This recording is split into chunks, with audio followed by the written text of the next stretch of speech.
Bueno, Chevy, cuéntanos el chiste en 360. ¿Estás seguro? ¿Llevaría verde ahí en alguno?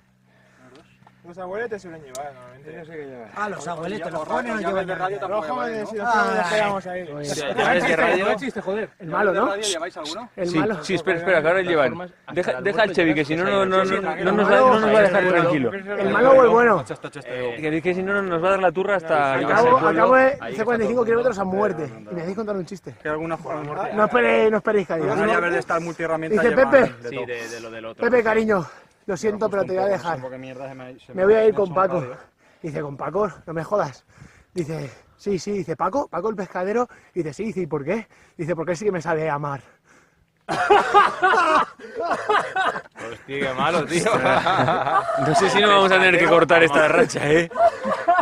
No sé si que me sabe... Por si acaso me sale mal, cortas y empezamos otra vez de nuevo. Sin problema. Pero es que hemos llegado aquí. Entra un hombre a una... Menos de minutos. ¡Hugo!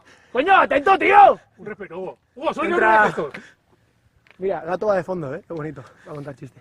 Entra un hombre a una clínica y dice, doctor, vengo a hacerme una vasectomía.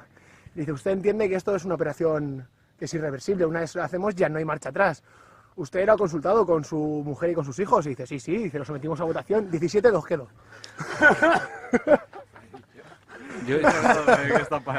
¡Va, coño, es bueno, tío! Los Se cortamos, va a hacer ¿no? una vasectomía, la has consultado con tu mujer y con tus hijos, sí. Y lo sometimos a votación y quedó 17-2. A lo mejor puede haber alguien que no le guste en YouTube en el extenso mundo. Este lo borra, Paco, este lo borra.